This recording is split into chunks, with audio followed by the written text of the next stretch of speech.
the physical glory. Tonight, I would just like to do two things. Number one, I would like to thank our sponsors, Palawan Clay, for being always with us.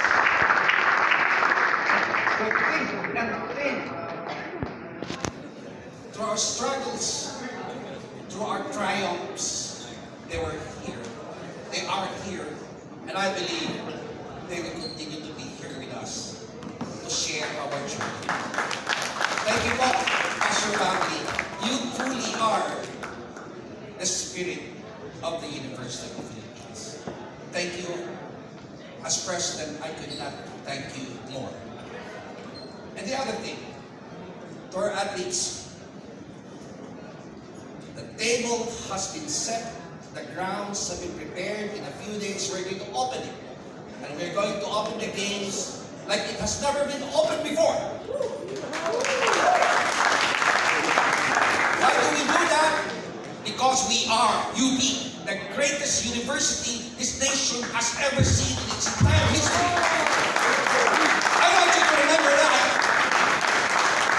I want you to remember that when you fight. Can I hear give me fight? That's not fighting. Give me fight. Good. I was asked to do some words of inspiration, but let me tell you one thing.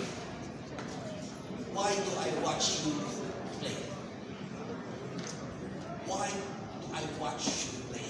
Why do I stick out from a very busy schedule trying to govern this very difficult university? You know why? Because as a UP president, any given day, I feel like a million stones are being thrown at you because of the sheer difficulty of managing such an institution, on whose shoulders the hopes and dreams of a nation rest. I'll tell you why I watch you play. You inspire me.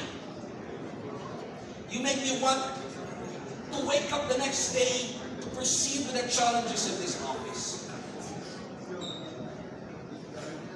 Honor and excellence. But you know what?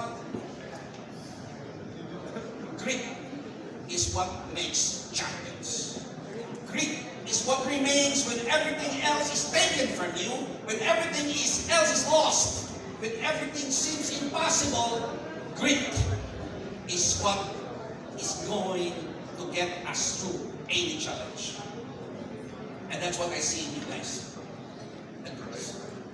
Grit is the towering, inspiring figure that inspires me to do the job, including doing everything in my power to make sure that you're prepared to face your challenges, that you don't go out there with just simply your bare arms. In the next few months, you will hold in your hand the heart of 300,000 UP alumni spread all over the world. I want you to remember that.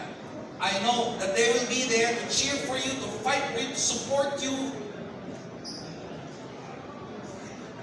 And I know that you will fight for them. But cut that sentence short, you will fight. At the end of the day, it's just you. So I want you, when you go into the arena, you are what matters most. I want you, when you play that game, I want you to know it is so. And I want you to believe in your highest power, that that is where you were meant to be. And it is this. And the University of the Philippines will do everything to make shining examples of you for our country. Our country that is very divided today. Our country that is pining for hope, pining for symbols of unity. And you are that symbol of national unity. You never just play.